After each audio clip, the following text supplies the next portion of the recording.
welcome back to London Writers Week. For day 3 of London Writers Week, I'm Jennifer Tuckett. I'm the director of London Writers Week, and I'm really pleased to be joined by the Writers Guild today for a session on writing for video games. So thank you so much, all of you, for joining us. I hope you enjoyed the session, and please do stay for our other sessions today as well. If you need any other information, myself and the other producers are in reception. And over to you. Well, thank you, Jennifer. Thank you to the organisers of London Writers Week for bringing us here. Thanks also to the Writers Guild. Leslie Gannon of the Writers Guild of Great Britain is sitting over there. You probably have noticed the flyers and booklets and leaflets on your seats. If you would like to know more about the Writers Guild, feel free to give your email address, contact details to Leslie over there on the sign-up sheets. She's even brought a pen. Hopefully you can follow up on anything you learned today. So, we've got an hour. I would like to get to basically opening up to the floor as soon as possible. So we're going to keep our bit of blurb at the start as short as possible, and then open it up to you to find out what you really want to know. So we're going to do very quick introductions of ourselves, and I'll just do me first. My name's David Varela. I am a writer and narrative designer working in games, but also with a bit of a track record in lots of other media. Currently working at a studio called Criterion, which is part of Electronic Arts. I'll now hand you over to this man here. Hello, I'm Andy Walsh. I've written and am writing across TV, theatre, and all sorts of other things, and also video games. So I've worked on about 80 games to date, everything from small mobile phone games to whacking great big AAA titles. Currently working on Division 2, and what else can I actually tell you that I'm allowed to, and a mobile phone game called Legends of Solgard, and I can't tell you about the others. Okay. I'm Olivia Wood. I am a writer and editor and general doer of things at Better Games, which is a small indie game studio. They do Fallen London, Sunless Sea, currently working on Sunless Skies. I also do a bit of the way of side projects, so I recently worked for Where the Water Tastes Like Wine, and I've got quite an exciting feministy, woman-based game that I can't really talk much about, but that's currently. I'm Rhianna Pratchett. I've worked in the games industry for about 20 years now, first as a freelance games journalist and then working for the late great PC Zone magazine. Worked on all kinds of games, probably most famously on the Tomb Raider reboot, the 2013-2015 ones, Overlord, Mirror's Edge, Heavenly Sword.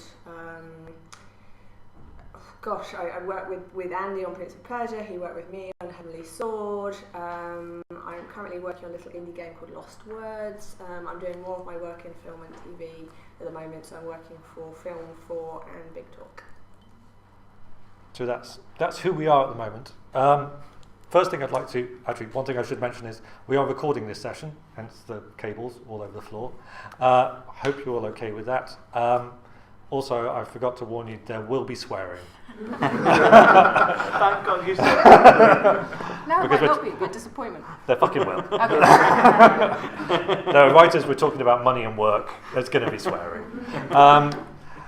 So we kind of know who you are now, but let's just talk about how you got into games in the first place. What is your origin story? And Rhi, maybe you'd like to start. You mentioned PC Zone already. Yeah, I mean, that's not my origin story of getting into games.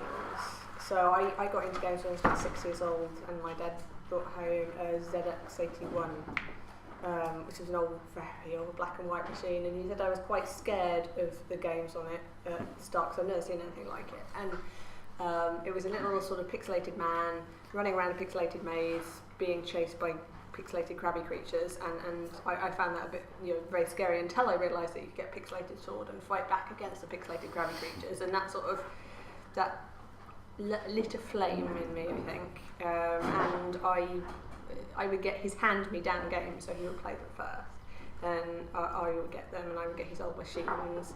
I went on to an Amstrad after that, so I was gaming for a long time. I used to sit next to him and draw the maps for him. I used to get out the graph paper. This was long before you got maps in the games or the boxes, so I would either sit beside him and draw the maps, or I would sit at the back of his giant office chair like a human bolster cushion and sort of peer out the back watching him play games. So I made it into quite a social experience. I used to play games with a little girl that lived next door because her dad worked at Hewlett Packard, so he had access to the best computers and games at the time. And I think we were about 11 and 8 trying to make our way through Leisure Suit Larry, which was gated as an 18 at the time, but they gated it by asking you questions about the American political process. And this was long before the days of the internet, so you actually had to look things up in books to gain access to a video game, which was quite something. And we learnt the word prophylactic from Leisure Suit Larry, so an important word for any young person, I think. And also the word falafel from Conquest of Camelot. So don't let anyone tell you games can't teach you anything. And don't confuse those terms. Okay. My parents were kind of the opposite in that they were very anti-games, and they're kind of now coming around to it. But I was very much hiding games. Like, somehow they let me have a Game Boy, so I was very, very good at Tetris, because that was somehow a respectable game. But then most of the rest of my kind of growing up was convincing my parents I needed really high-powered computers to write essays on. So I'm like, yes, I really need the most recent computer you can possibly get, because my essays will be this much better. And I went through a whole range of games, but I particularly remember I played a lot of Ashmon's Call, which was one of the online RPGs, and I just became known as that person who was, I'm really sorry, I've got to go and stir the soup and alt-tab out and put an essay up. Can we collect my corpse when we come back? So I was definitely like, I know I'm going to die. I was the person who always had this. But it was a really nice experience, which I don't know if it was because it was before voice chat or anything like that, but it was very much, yes, we'll help you, oh, don't worry, ha ha, as opposed to, you're not helping the group enough. But I really enjoyed that aspect of online RPG that I've never really had since, but I was absolutely obsessed. And then when I was 18, I needed a gap year job, and my then boyfriend worked at Sony, and so he's like, oh, why don't you QA? And I did a bit on IDOS, and so I was on Timesplitters 2, QAing all these things. Possibly the worst thing I ever QA'd. Too. Yes, I did. The worst thing I ever QA'd was Who Wants to Be a Millionaire, because it was Chris Tarrant's voice every day, all day, for about 4 months, and the entire office went insane. So that was when I pretended I could speak Italian so that I could QA the foreign language versions. But yeah, it was fine. I was good enough, I think. But yes, that was my first introduction to games, and then I went and did a proper kind of careers path, and then went, I don't like this at all, and came back to it later. But I think that's stories. That sounds like an interesting story. I played games when I was a kid. Mainly, I guess I was shadowing my brother in the same way that you were shadowing your dad. I was just sort of watching as my brother sort of struggled his way through text adventures mainly. But yeah, that definitely started something off in me. But it wasn't until a lot later that I really started taking it seriously. I studied English at university, English literature, very old-fashioned, boring, book-based course, and I came out with no technical skills whatsoever. It was only really quite a lot later that I started learning how to write. I really hope that musical interlude came through on the camera and the mic. Yeah. Otherwise, it's going to sound like you're just doing a song and dance number to my talk, which is great. So yeah, I went to university and I wanted to be a writer when I came out, but I only later realised that doing an English literature course doesn't teach you how to write, it teaches you how to read. And so I learned on the job, basically. I became a freelance writer, doing all sorts of corporate jobs, anything to put bread on the table. So I was writing websites for companies, I was doing corporate videos, I was doing speech writing, I was doing light entertainment for cruise ships and hotels, which was extremely cheesy, while also trying to get the fiction stuff off the ground. So doing fringe theatre, doing some radio. I got onto the Young Writers Programme at the Royal Court, and that's when I really started learning how to write. Sorry, can we just stop for a moment and go, woo? I'm still learning. And then I got into games by answering a job ad in a newspaper, which dates it. Which is an ad written entirely in a substitution cipher, so written in code for a very nerdy project later called Perplexed City, which is an alternate reality game, where part of what they were doing was creating this kind of fictional world online, which required the writing of a lot of corporate websites for fake companies, speech writing for fictional characters.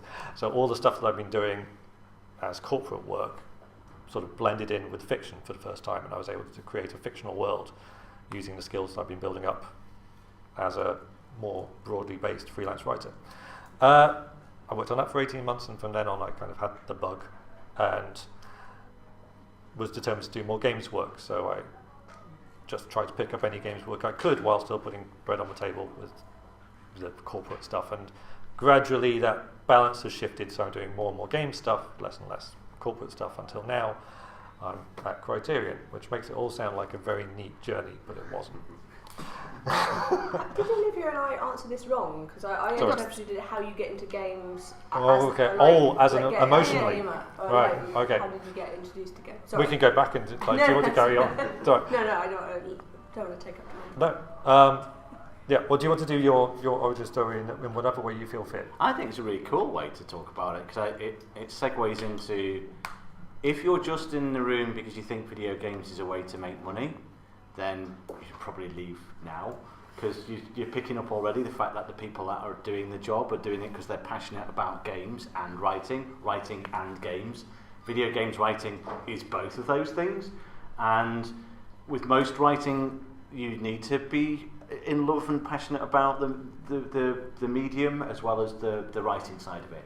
Now you can find that, do explore. I say to everybody, go out and explore, try writing for different media. You've not tried writing for radio, theatre, go and try it. But if you want to build a career in it, you've got to find that passion. You've got to know where the passion is, because you're going to be speaking to people that are passionate about it, in the same way that you get, why did you get into films? When I started watching this, I remember first seeing a film at the age of 2, and I was dissecting the scene, of Laurence Olivier, and you're like, of Laurence Olivier, and okay, that's why they became a film director. It's similar for games. You've got to have that passion. It doesn't have to start at 2. You can start at any age, but love games and love writing, because that's how it comes together. So when did the games part start for you? Games start, there's sort of a mishmash of all of the origin stories so far. My dad got me into sort of computers. We were playing sort of on the BBC. I still remember your face when I beat your Qbert score. And I got really into games then. I started writing in theatre, and I did a law degree, which was basically an excuse to... Don't listen to this bit, Dad. Which was basically an excuse to get drunk and do lots of theatre. So I did loads of theatre through university and discovered that my passion in life really was writing and directing. So when I left university, I'd written several plays, some TV stuff, and decided that's what I wanted to do. No idea how to turn that into a career, no idea at all. So I went off and did an MA in television and radio script writing to give myself a basis. Because I was 22, and when you're 22, the world is yours, I set up my own theatre company because that was going to work. And I learned a lot about that, like, for instance, you've got to do all these other things like marketing and stuff that I didn't understand when you're running a theatre company. So segued across into television, because I managed to, through the MA in television radio script writing, catch on to a rung and ended up working with Granada. And that then led to working on the soaps, so I worked across the soap operas and so forth. And through that time, went to a cricket match and got drunk and met somebody who was working in games who said, we need a writer. So that's the thing you need to do. If you want to work in games, go and get drunk at cricket matches. It's infallible. I met Andy drunk at a party, so it's clearly a theme. The getting drunk bit is, yes. I can't commit to the getting drunk at cricket matches as being the thing, but alcohol is involved in quite a lot of stories. Yeah, and then I think it was then intriguing to try and work out how the hell you take the things that you've learned in TV and radio and theatre, and I knew the differences between those mediums and how to translate a story across and what the issues were, and then to bring it into games, which is, oh my god, we've just taken a bulldozer and driven it through all the rules. So it was like, great, I get to be in the middle of this industry which is inventing the rules. Segue. Well, I just want to go back to Rhi. Finish your origin story. How did you get into it? So I mentioned PC Zone. So I did my degree in journalism at UAL, and yeah, I started writing professionally my last year the degree for a women's magazine called Minx. 18 to 24-year-old women. It was a little bit rock and roll, a little bit more edgy than the women's magazines at the time, and they decided to cover games. I think I'd written a little review of a couple of Neil Gaiman's graphic novels, and I'd written a little piece about female gamers, and they knew I liked games, and they decided to let me cover them for about 3 or 4 issues until it redesigned and became all about lipstick and boys, like every other magazine at the time. But it got me on the PR list for the industry, so I started getting code in, and I went to a Tomb Raider 3 launch party with my dad because he was a big fan of Tomb Raider, and I was his +1, and that's where I met my first industry contacts and ended up getting freelance work on a magazine called PC Gear, which was the sister magazine to PC Zone. So I did a lot of work on kind of the front lines of games journalism for a few years, going all around the world, meeting developers, and seeing how games were put together, and just writing reviews and previews and all those kind of things. And then I left about 2002. I was contacted by a studio called Varela and Studios, who do the Divinity games, and at the time they were looking for someone, a native English speaker, to just help polish their script for a game called Beyond Divinity. They knew I was a big fan, and I'd just gone freelance, and I wasn't quite sure what to do with myself, because it's just the round of pitching that you have to do as a freelance journalist is very draining. And this seemed like an interesting thing to do, and I didn't really know about games writing at the time, and I'd never met any games writers in my time as a journalist, so I just kind of made it up as I went along, really, because I did the work, I came out, I thought, this seems interesting, this seems like a better way of paying bills, it's a bit more kind of consistent work over a longer period of time, and so I went to some of the other contacts that I'd made as a journalist and said, hey, I'm doing now, do you have any work? And that actually seemed to be an effective way of getting little bits and pieces of work. So I wasn't kind of fussy about the kind of the stuff I took on. So I did a SpongeBob game and a Pac-Man game. I did a castle building game. Anything to just get some credits and experience until I got heavily stored on the PS3, which was my sort of kicked up my career a few notches. And sort of by that point, I'd left journalism more or less altogether and was doing full-time games work, and over the last sort of 4 or 5 years I've gone the opposite direction to Andy, and I'm now sort of branched out into kind of film and TV, so I'm doing a lot more of that stuff, which is in some ways quite refreshing from games, because you're not actually having to consider gameplay or all the team members, and it's not quite so much of a different kinds of battles, I think, in that media, but it's I'm quite enjoying long form writing and having a nice bit of time where it's just me and the script and not other people telling me what to do, have no experience in story writing but have more power than me. I still do work in games, I still do consultancy and things like that, but I'm just sort of exploring other entertainment fields at the moment. And Olivia, I think I'm briefly distracted by the fact your ring might be leaking. Oh gosh, yes. Sorry, I didn't know it did that. Okay. Anyway, sorry, I'll now try the origin story. I did QA for a year, and then went to university because I went to a girls' school, and it was in so many ways it was a good girls' school in that it told you could be basically anything, but no one there had heard of video games. Like, it was a very academic thing and not a thing you did. Like, so you were told you'd be a doctor and engineer, but video games, they're magic things that come out of nowhere, so I didn't even think of it as a career. I did a general degree because I didn't know what I wanted to do. That was PPE, so philosophy, politics and economics. I was terrible at economics, which made me laugh. My dad's an economist. Then after that, I'm like, I still don't know what I want to do. I failed to get into drama school, and I was like moping. My parents were, well, why don't you do like a conversion to law in this desperate attempt to have a doctor and a lawyer in their family? And like, fine, I still didn't know what to do. If you kind of fund my debauched lifestyle. And law for me was nothing like fun and games. It was a grueling 9 months of doing a 3-year degree in 9 months. But I did that. I qualified as a barrister after that. And still kind of going, I don't know what I want to do. And you don't become a barrister if you're just like, this is a job I could do. Because it's awful, basically, unless you're in some of the well-paid areas. Most of it is just terrible.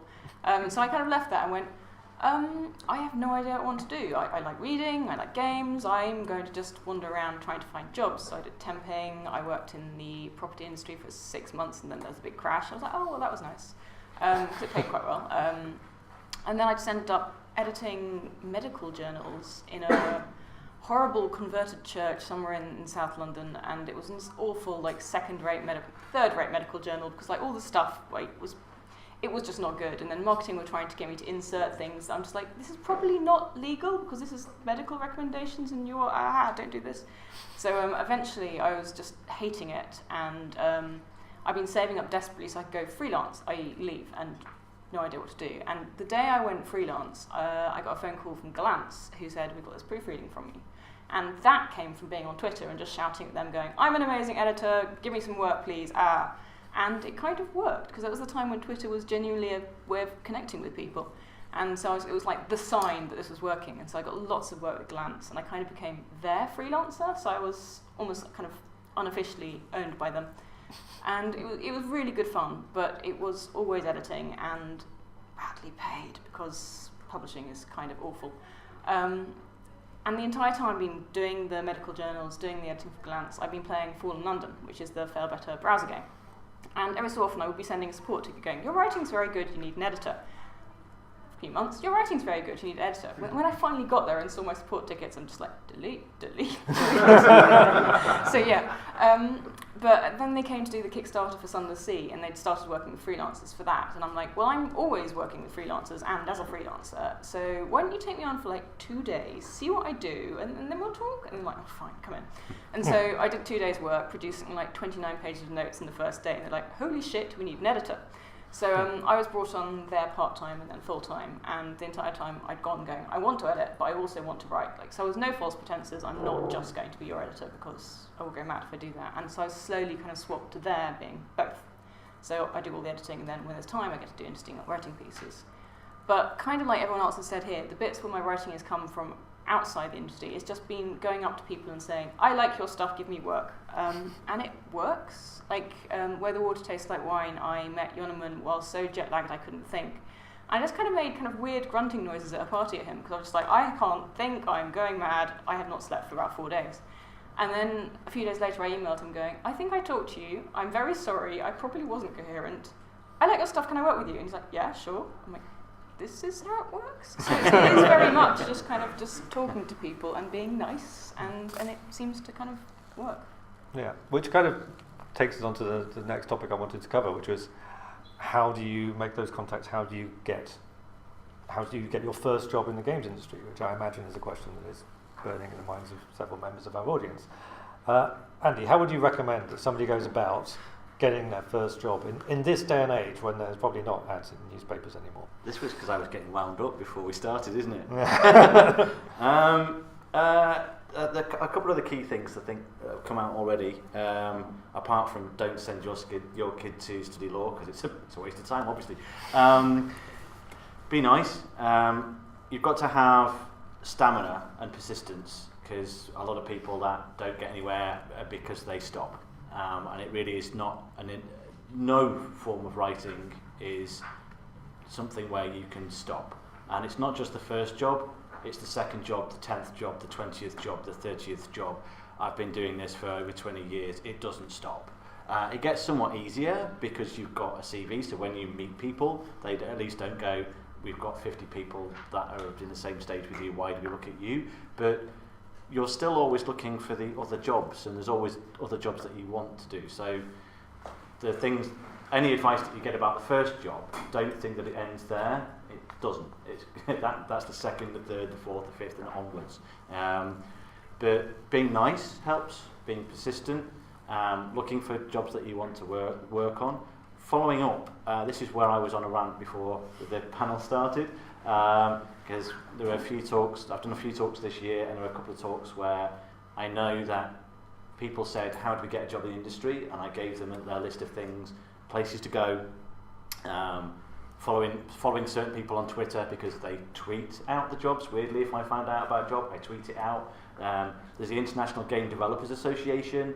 They've got a Facebook page and they've got a mailing list, and jobs go on there. there's if you follow those things, that tends to be where a lot of the jobs go out. Because although Twitter has evolved, I say that because I don't know, because it says on my Twitter account like joined in 1802 or whatever. But I joined and went, this is crap, and left. So I've only really been on it for a year, and in between ranting about Trump and other things, I do talk about games writing, and so do most other games writers. So if you get on there and start to look around, you will find your peers, you will find people that are passionate about what they want, about what they're doing, and therefore you'll get to hear about talks, you'll get to hear about jobs, you'll get to hear general thoughts where in the middle of the day they go, fuck it, I'm going to go on a massive swearing, fuck it, I'm going to go on a massive rant about this aspect of writing. Why are people not doing this with characters in games?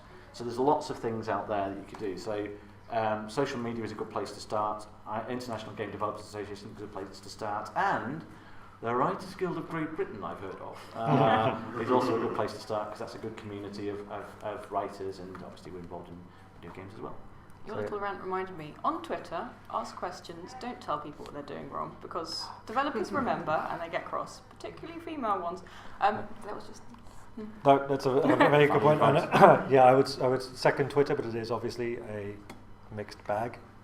Careful who you follow.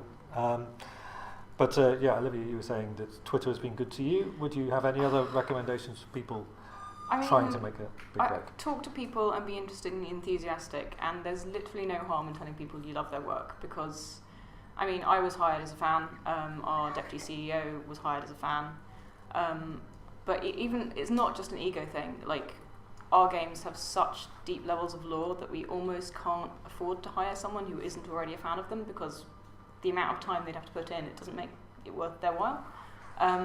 So if you actually express enthusiasm but aren't creepy about it, that is a way of drawing attention. Like, we know who our super fans are, and they've backed Kickstarters and actually contributed, but there are also the people that if they then see they happen to be doing their own IF, if we're bored, we might go and play it. If we see it, like a sample online, it's the kind of thing we'll go, they're kind of cool, we interact with them regularly, we'll go and look at their work. And it's just a thing that you remember, even if it's 9 months, 2 years down the line. If this person is nice and you've seen their name a few times, then it suddenly comes up in a job application. You're just like, oh, okay, maybe we'll pay a bit more attention to this one, which is, it's just, I wouldn't waste your life on Twitter, but if you're enjoying it and actually make sure the interactions you have with people are positive, that always helps. Mm-hmm. Rhi, any tips for people trying to make those contacts, get that big break? There's loads of little game conferences all around the world. There's quite a few in England. Animex Game, I think Game Horizon is still going. There's Develop in Brighton. There's Nordic Game. There's various GDCs all around the world, and Adventure X as well. Yeah, Adventure X is a good one. That's been, is it third year now? Yeah. And that's a sort of narrative-based conference based in London. And they're really good for meeting other writers and meeting developers, because actually interacting with other writers is very important, because often we can flow. Sorry, it's going to completely ruin the recording now. Right, start again. I've got quite a percentage of my work being recommended by other writers who weren't able to do it, or they didn't think it's their kind of thing, and so they've passed it on to me. So that's actually how I got the Overlord games in the first place, and a lot of my work has come through word of mouth as well. But going to these kind of conferences, especially ones that have a show floor where developers are showing off their games, Reboot in Croatia as well, particularly ones that have an indie floor. Indie is quite a good way of getting experience. You can start learning things like Game Maker or Twine, or is it Inkle? I always forget what it's Ink by Inkle. Ink by Inkle. You can actually sort of teach yourself how to use some sort of basic text-based programs. There's big communities online.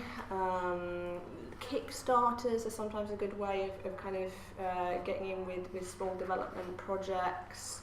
So kind of networking, really. Networking is important in every industry, but actually getting out and meeting people and seeing what they're doing, and kind of making friends and just being interested and kind of passionate, and like interested to a point, but just not too pushy, because these people, people we're dealing with people asking them for stuff all the time. So it's the kind of balancing act, I think.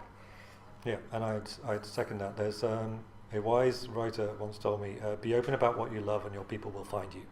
And social media is a good place for that. If you're enthusiastic about something, be expressive about that, and yeah, you'll end up gathering like-minded individuals.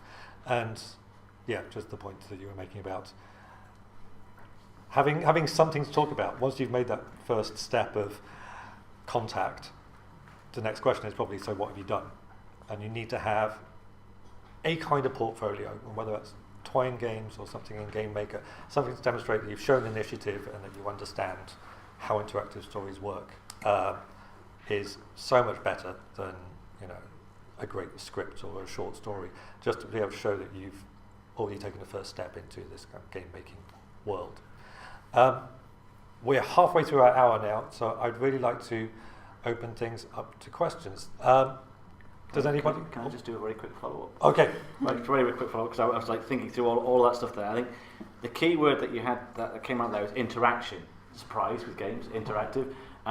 When you're out there interacting with people, building a network, it is about not just turning up once, because too many people will come along to an event like this and think, I've done it, I've done my bit. No, you haven't. You've got to keep going to events.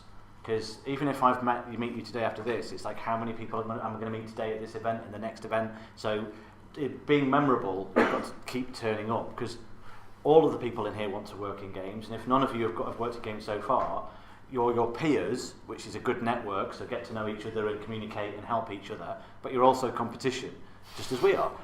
So we're all friends, but we're also in competition, so we've ended up working on games that other ones have been turned down for, etc. And that's the same around here. So all the people here can help you, but also they're the competition. So look at how much is there. So when that conversation happens and you come and speak, it is that, like, I want to get into games, is quite often the first thing that happens. And the same for novelists, like, I want to write a book. Well, the only response for that really is like, well, write a book. Because then that's the point I can start giving you advice.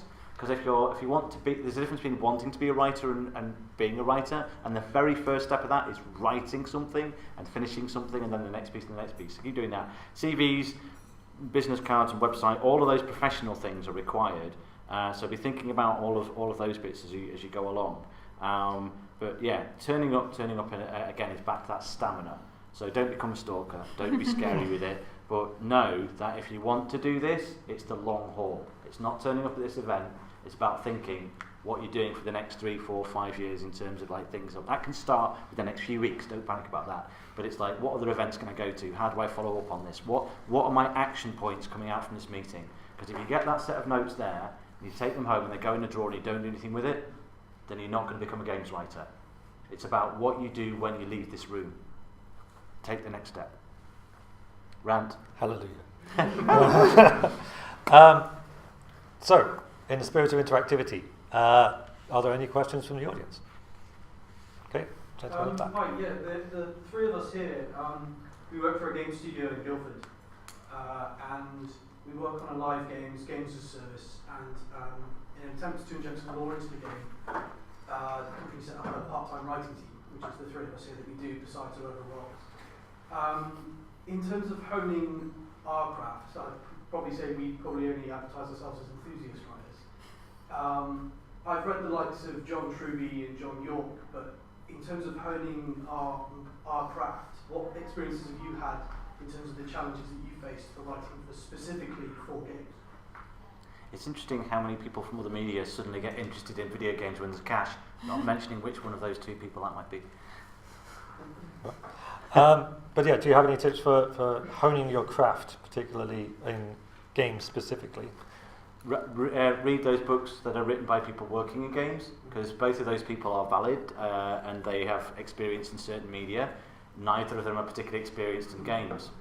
So one thing that has changed massively over the last 10, 15 years is when I was starting out 20 years ago. When I started out in it, there was nothing out there. And now there are lots of books out there, and not only lots of books, but lots of books written by people actually doing the job. So that's a good place to start, is to go and read through a couple of the books that are about the craft that you want to be in, the medium that you want to be in, written by people who work in the medium. So hop onto a website that hopefully is ethical in the way that it treats its book writers, and get a couple of those books and start by reading through those alongside playing. One very quick thing to learn is to take the words over here is edit. So sharing those words between you all and being honest. I was about to develop on that. Yeah. But with editing, I am one of the few editors in the UK that I think is a specialist editor for games. But look at each other's work and don't be afraid to tell each other it's a bit crap, but also point out the nice bits, because it's not the shit sandwich thing. It's really, this is the bit that works for our game. And it's important to start working out what the tone is for your game and what the style is, because every game is really different. So people who are incredibly good at writing for a AAA dialogue thing, if they come and write it for Varela and London, which is mostly prose, but it's a very specific kind of prose angled in a very odd direction, they generally aren't very good until we kind of explain how the tilt is. And that's the thing, is look at the kind of game you want to be writing and then emulate it a bit, practice writing that style. But I'd also say ways of getting feedback if you can't find an editor is there are like IF competitions, and again it's practicing writing in that one particular style, but it does get you feedback and it does get you kind of your peers looking at stuff.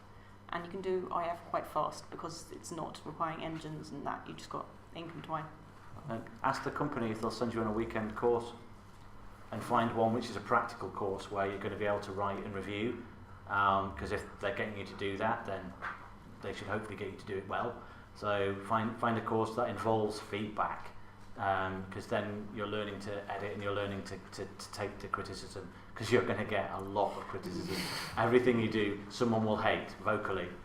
So getting used to understanding what the valid bits of that criticism is so that you can make your writing better is important. Not growing a thick skin is useful, but also knowing when there's a real point there and how to interpret that point. And you don't stop learning that, so the sooner you get on with that, that's good.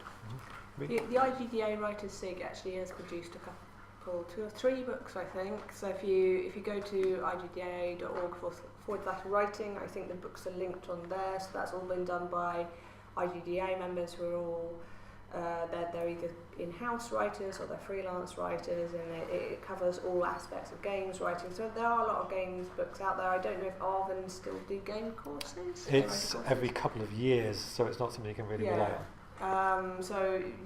That's the main sort of short course I've seen, which David has taught on and I've spoken on in the past.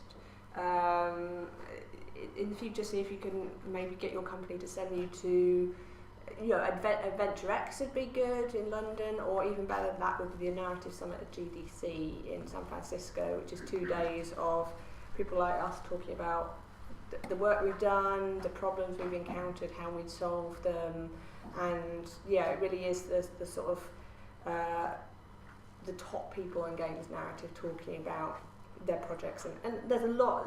Some of the best talks are about failure and how they solve problems, and they're really great.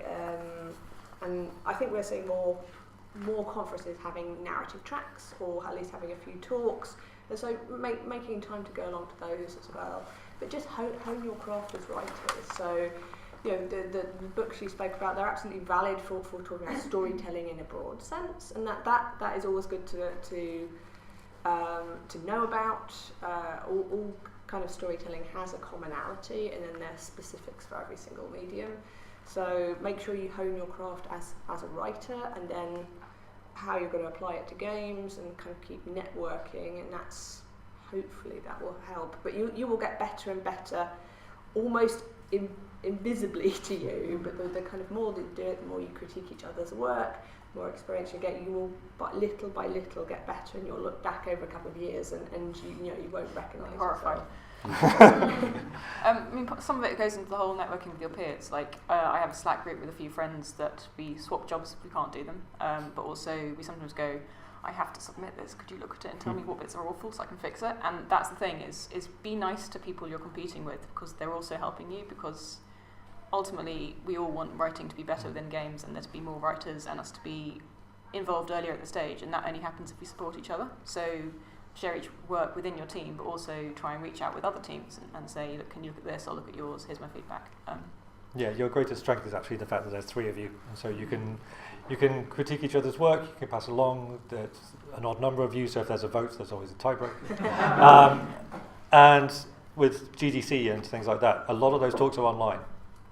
If you have access to GDC Vault, which your company may do, there's a lot of good material there. But even if you don't, some are free on YouTube. Yeah. So,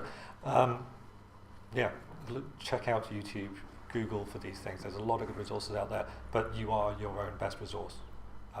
Work with each other, give each other supportive, kind feedback, be generous, but cut out the crap. And start writing other things. Don't just write the one thing. Write more than that. You'll learn a lot more by going to do some other things alongside what you're doing. Because if you're just writing that one thing and you're doing it in that work environment, you'll develop a lot slower than you would do if you go off and write some of your own stuff and then get someone to read it. Because that's the bit when you're not in that one environment, you're not writing that one voice, you're not writing that thing, so you go and send off your play, your other game, your Twine thing, whatever, someone reads it and goes, this is way too frigging long, who the hell's this person, I've got no idea what's going on. That's the bit you go, oh yeah, those are also flaws in my other work, how do I get this to be more concise, how do I communicate a character more quickly? So if you can get a chance to go off and do a Twine thing and then show that to each other and share that amongst, that will really help you develop as a writer faster than just writing that one project. Sorry, quickly, embarrassingly, I'm going to ask, what is Twine? Twine is a free online platform and language, a writer-designed language that effectively uses almost natural English language to help you program a text adventure.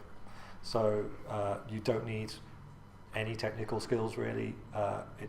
There's some pretty good tutorials out there to walk you through creating your own interactive text adventure, and it's just a really good way of demonstrating that you know how to structure a story and to learn as you go along how to create something that has characters, space for the reader to be a player to affect the story, and how you can create a story that has many different satisfying endings perhaps.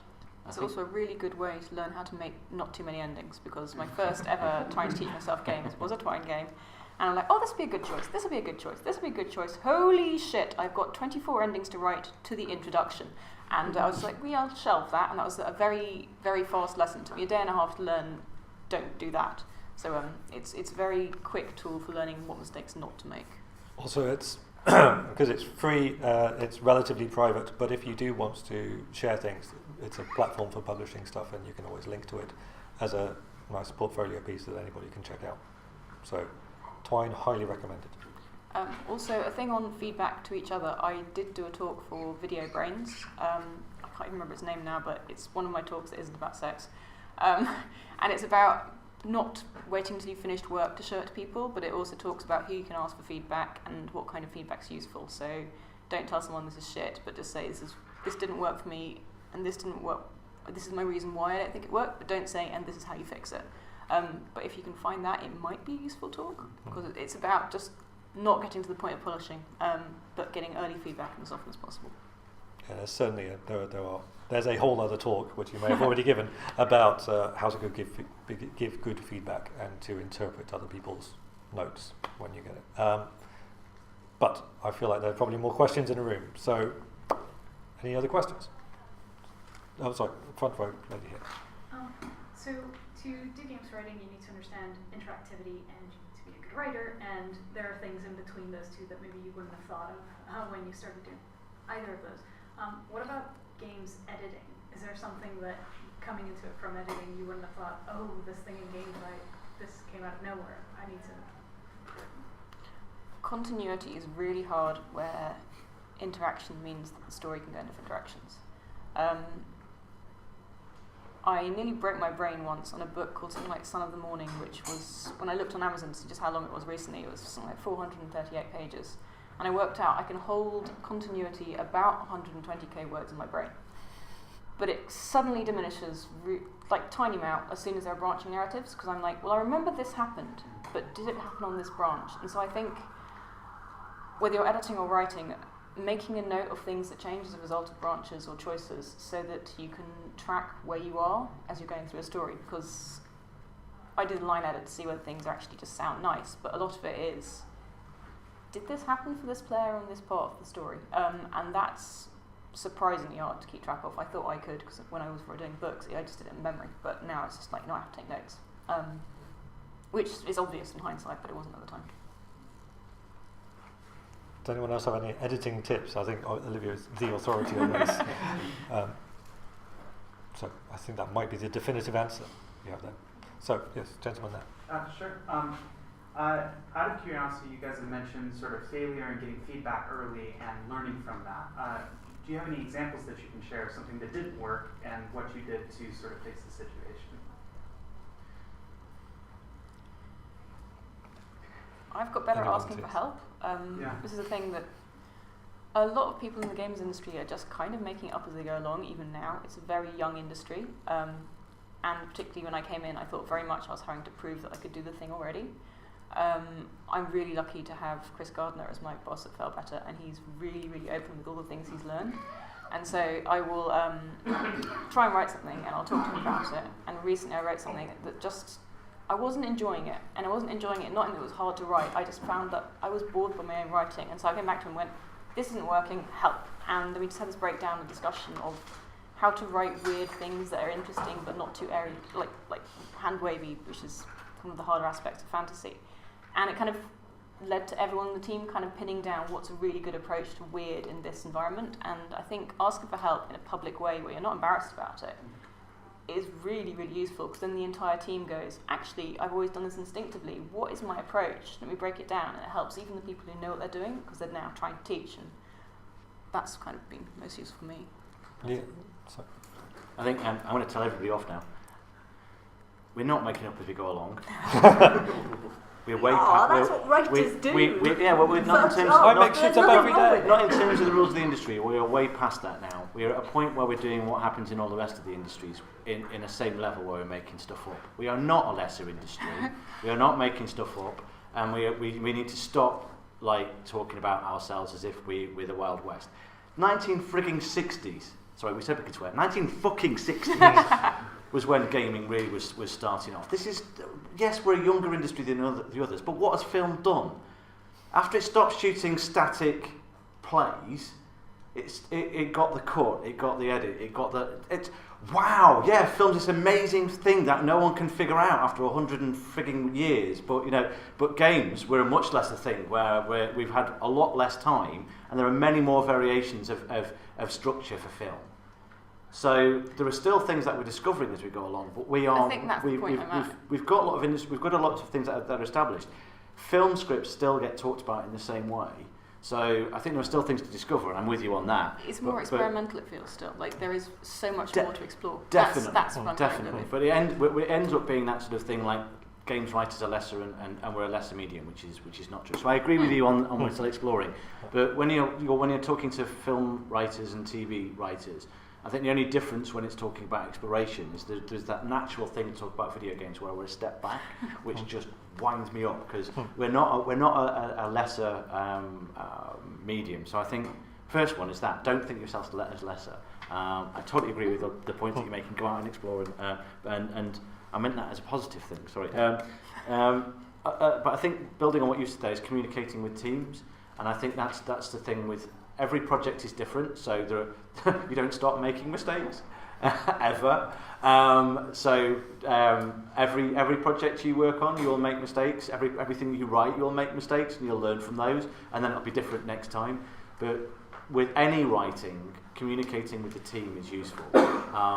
As somebody said to me about directors, a good director is there to fix the mistakes you've made in the script. There are many bad directors who are out there to fuck your script up entirely. You hand it over and it's like, well, I see it as a vision like this, but what about the words? Oh, we don't do the words, darling. We're doing the images. Surely it's an intersection between the two. A good writer and a good director work together, and they fix things. And it's the same in games where the art team, the design team, everybody is working together. So getting those routes of communications, and that's very hard in games because you're quite often. If you're working externally, there's issues with getting the routes of communication. You're not working alongside people. If you're working internally, you can sometimes be shut off in other rooms, or you get people that say, literally fuck story. Games don't need story. Yes, you're right, but once you've decided to put a story in there, it should be good. So at that point, speak to the person that makes it good, in the same way that you'd speak to the programmer, the artist about their skills. So it's very easy that writing gets compartmentalised, so trying to get that communication barrier is the biggest thing at each point.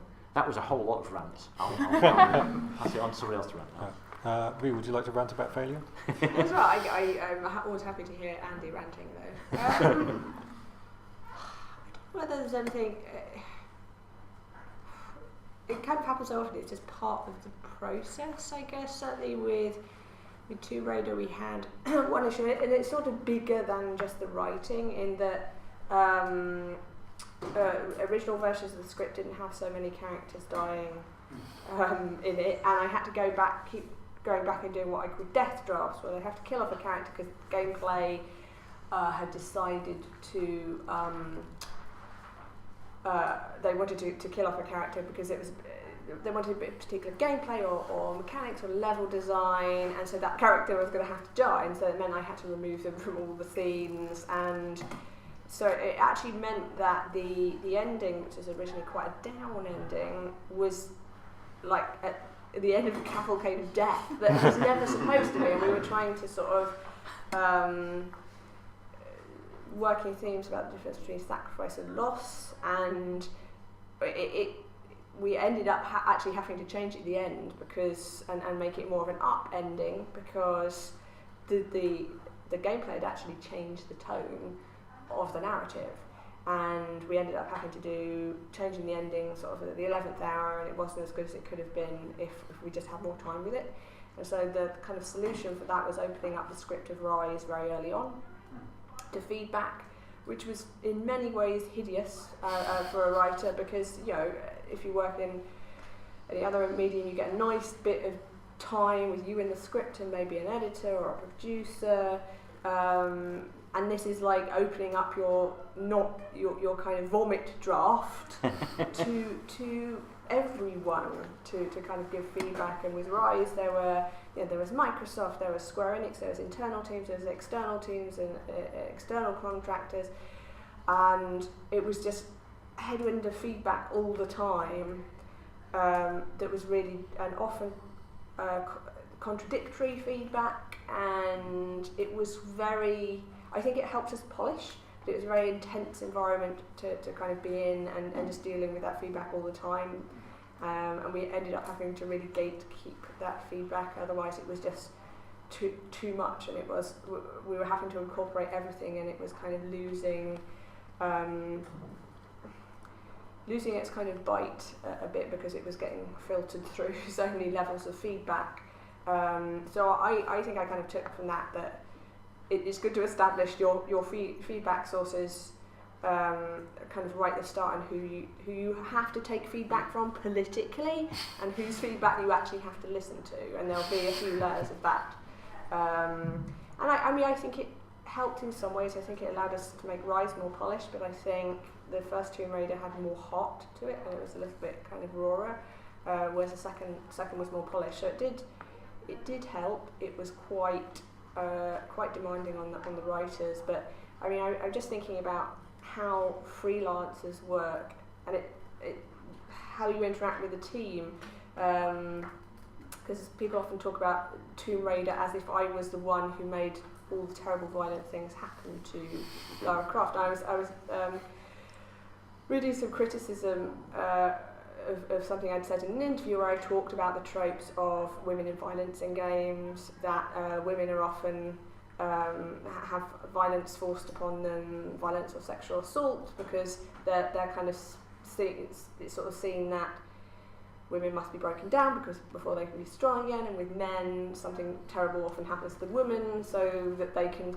feel, and these are just tropes, and people are saying, but that you broke Lara down, and it was like, I'm not saying it's necessarily a bad trope, but it is a trope. But it's not. It wasn't my choice to have lots of violent things happen to her. That comes from level design and gameplay and mechanics, and then you're developing characters, and you're having to kind of almost in an improv way get these characters through these situations which are kind of forced upon you by other departments.